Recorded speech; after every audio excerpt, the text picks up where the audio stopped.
Cuba described as limited step in the right direction the new measures announced by the U.S. government regarding the largest of the Antilles. The government of Venezuela denounced new actions promoted by the president of Colombia, Ivan Duque, to seek to spark destabilization in the country. On Monday, the president of Guinea-Bissau, Umaro Sissoko Embalo, dissolved parliament and called for parliamentary elections by the end of the year.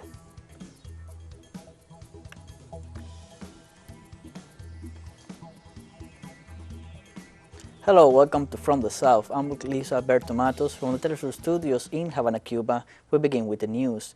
Cuba's foreign ministry has issued a statement on the recent Biden administration announcement of easing certain sanctions, saying this is only a small step in the right direction.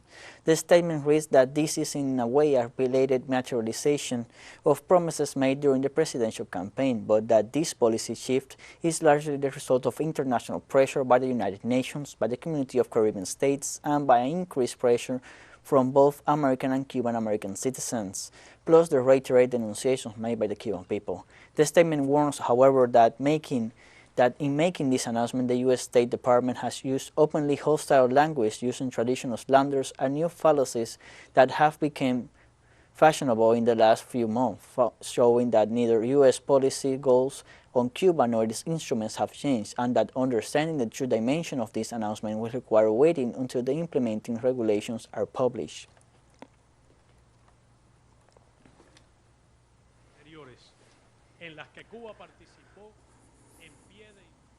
The Biden administration announced Monday the reinstatement of commercial flights to several Cuban cities and the suspension of the 1,000 per quarter limit on remittances.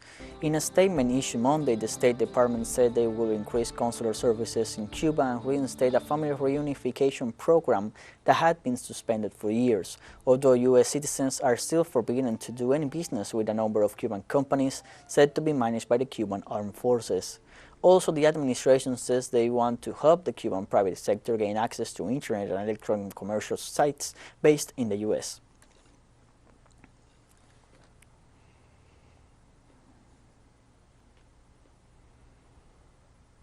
In Cuba, the fifth extraordinary session of the 9th legislature of the National Assembly concluded with the passing of two bills. During Monday's parliament session, Cuban lawmakers endorsed two bills, one on the rights of authors and performers, and another one for the general protection of cultural heritage and natural heritage sites.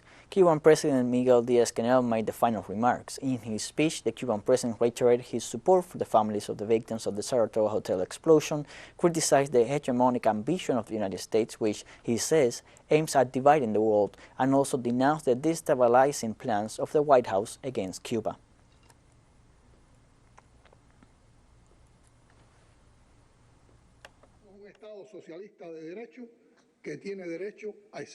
We are a socialist state with the right to exist, exactly what our adversaries refuse to accept now. Blinded by frustrations, the empire at its hirelings are resorting to all practice of attack with modern techniques of conventional warfare. They level us and resume the infamous path of hatred with constant calls for vandalism and inciting terrorism, in their eagerness to create a climate of social insecurity as a produces social unrest, and their call for action and over, amplified through vulgar spokespersons in different internet platforms. Cuban President Miguel Díaz-Canel denounced that the United States is destabilizing Europe with shiploads of weaponry in order to achieve its ambitions. We are already seeing the consequence of such senseless ambition, especially in Europe. Such ambition is costing Europe human life and suffering, but also damaging the global economy to an extent that is now hard to predict. They are making Europe a prominent destination for all kinds of weaponry, with no real control nor idea about their future use. And it should be noted that at present, the few countries that have nuclear weapons have accumulated enough nuclear arsenal to destroy the planet several times over, and that the possibility of collateral damage is always there. Díaz-Canel went on to say that Cuba's foreign policy is based on abiding international law and maintaining peace and justice. The global scenario of the 90s, when the United States enjoyed a singular hegemonic supremacy after the collapse of the socialist bloc in Eastern Europe, is not the situation today, and it would be a dangerous mistake to try to reestablish that by force. Aware of this new scenario, we carry on international relations on the basis of principles and in full compliance with the international law, committed to peace, to justice, and the right to full independence, development, and security of all countries, especially third world countries, which are the most vulnerable.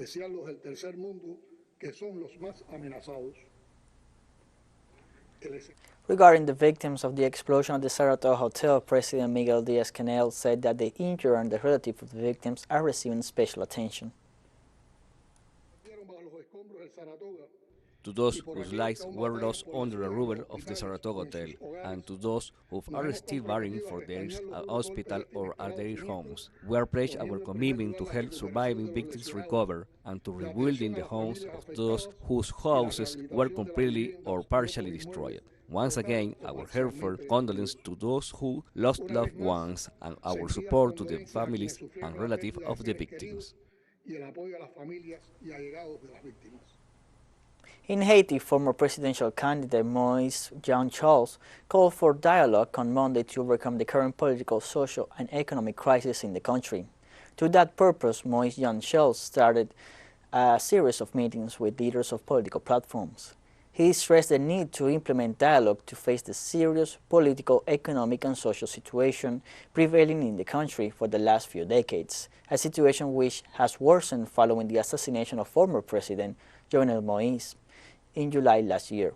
Jean-Charles also met with Edgar Leblanc from the organizational structure of the People in Struggle, with Lain Balthazar from the Haitian Party Ted Kale, with Jean Gu of Combat Platform, and with members of the Haitian National Peasants Network.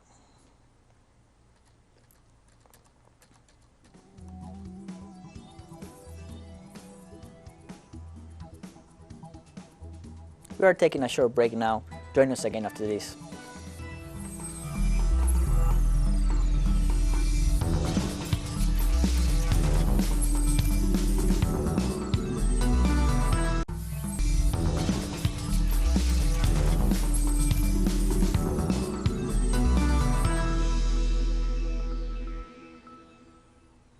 Welcome back to From the South. President Nicolas Maduro denounced plans by the government of Colombia to destabilize the country during the meeting with the Council of Vice Presidents. At the working meeting, the president ordered to be alert to a plan by the President of Colombia, Ivan Duque, to attack military and police centers in the country. According to the president, the Colombian executive invested millions of US dollars in hiring criminals to attack military and police centers in the country.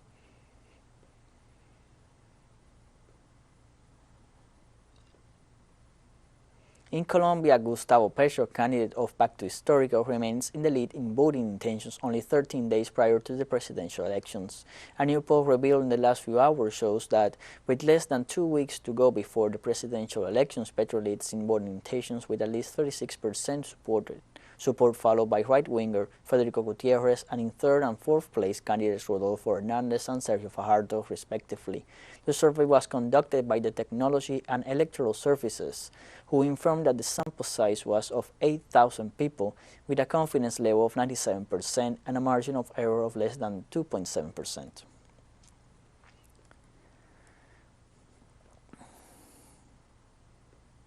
The state of violence due to high levels of violence that is still in force in 3 provinces of Ecuador has left around 1,131 arrests in the first 15 days. The Ecuadorian Interior Ministry said the arrests were part of at least 50,000 strategic operations to dismantle criminal gangs.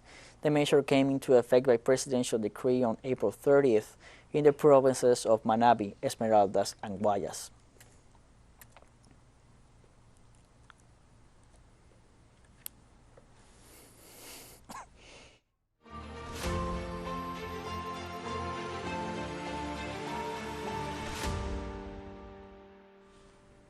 The leaders of the countries of the Collective Security Treaty Organization expressed their readiness to establish cooperation with NATO.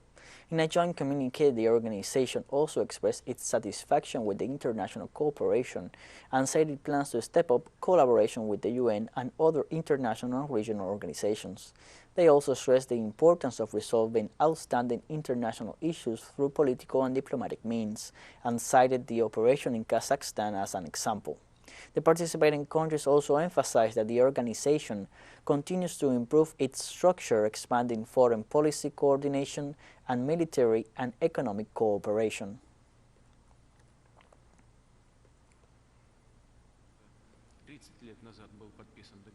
Russia's Deputy Foreign Minister Sergei Ryabkov denounced that the United States is deliberately hiding its military and biological activities in Ukraine.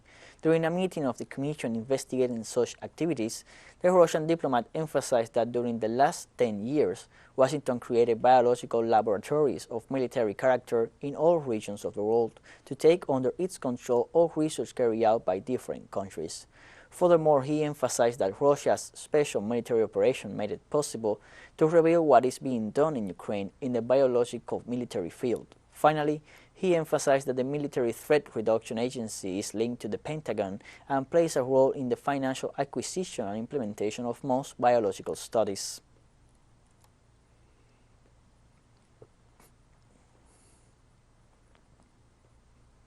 Ukrainian President Volodymyr Zelensky has dismissed on Sunday the commander of the Territorial Defense of the Armed Forces, Yuri Halashkin. The decision comes amid a series of allegations by Ukrainian fighters which have been silenced by the national and Western media. The presidential website has only announced the decision and officially appointed Major General Ihor Tanshura as the replacement.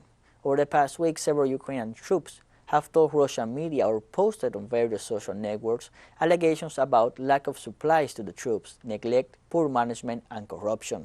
The Ukrainian president did not make any reference to the dismissal either when presenting his usual speech on the 81st day of the conflict, and only limited himself to mentioning that this week would see a great deal of international activity.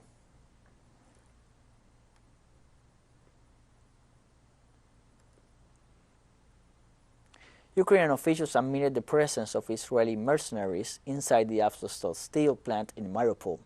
The advisor to the Ukrainian president admitted the presence of about 40 Israeli mercenaries fighting on the Ukrainian front inside the Azovstal steel plant, which was seized by the Kiev forces within the framework of the Russian military operation.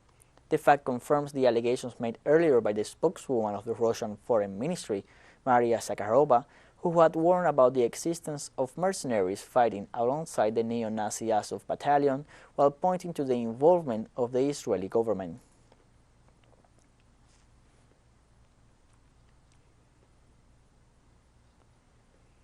Turkey's President Recep Tayyip Erdogan on Monday raised his objection to Sweden and Finland joining NATO, accusing countries of not taking a clear stance against Kurdish militants and other groups that his country considers terrorists.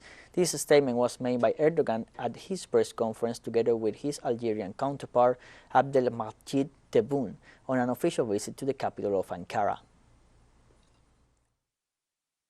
Or Finland has an open clear instance against terrorist organizations. Besides, throughout this process, even if they say they are against terrorist organizations, on the contrary, they have statements saying they would not extradite certain terrorists. Even if they say they'll be extraditing them, we believe once bitten, twice shy. Also, Turkey's president expressed his opinion about Swedish and Finnish officials next week and his objection of those countries which try to impose sanctions on Turkey. How can we trust them? Apparently, they are coming to Turkey on Monday. Are they coming to try and convince us? Sorry, don't worry yourself out about anything else during this process. We cannot say yes to those who impose sanctions on Turkey on joining NATO, which is a security organization. We have more news coming up after our final short break, so don't go away.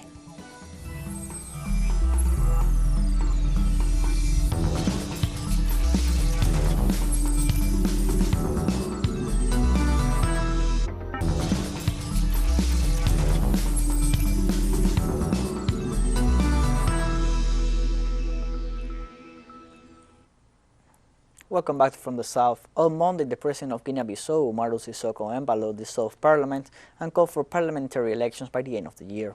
In an address to the nation, the president said that he was driven to that decision by persistent and irreconcilable differences with the legislative body, in addition to instances of corruption and embezzlement. There have been several coup attempts in the country since 1974, the last one, a failed one, last February, which left 11 people dead.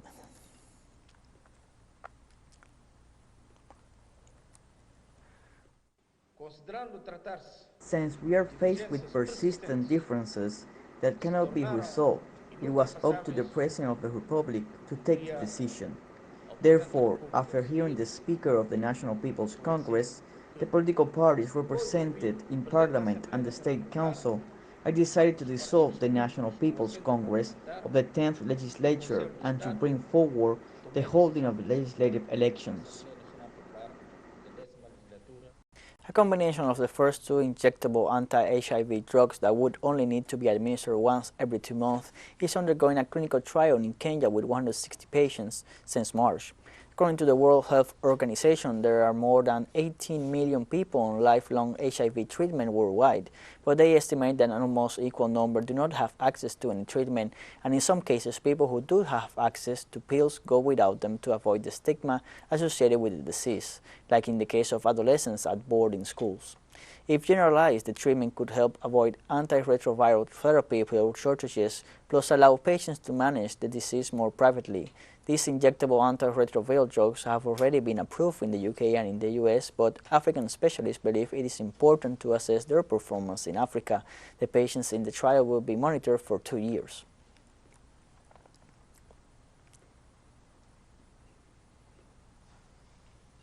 In Palestine, there was a clash between Israeli occupation forces and citizens taking part at the funeral of a Palestinian killed during a protest last week. The clash took place at the end of the funeral services of Walid Sharef, a Palestinian killed amidst a crackdown by Israeli forces in the Temple Mount community in Jerusalem. According to the Palestinian Red Crescent, 16 Palestinian citizens are reported injured so far. Demonstrators say that Israeli police used tear gas and rubber bullets to repress them.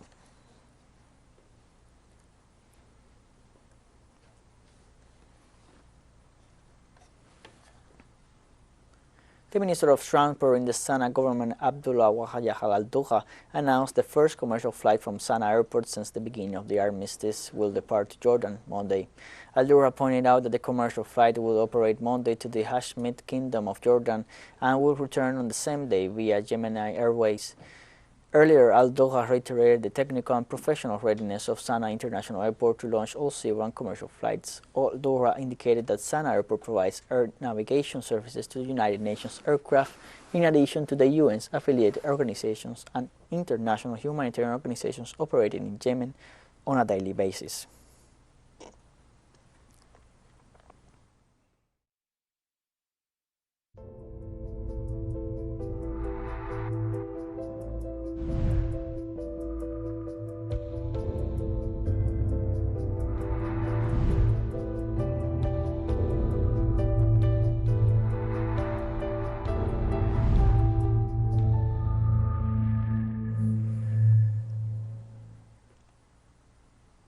Bolivian health authorities confirmed the presence of the new BA.2 Omicron variant in the country, with more than 718 reported cases. According to information released by Bolivia's health ministry, there has been an increase in the number of cases in several departments, including La Paz, Cochabamba, and Santa Cruz. In this regard, authorities say that over the last week, there has been an increase in the number of flu cases, mainly attributed to the start of the local winter season, but not necessarily associated to BA.2. Still, they urge the public to comply with biosecurity measures.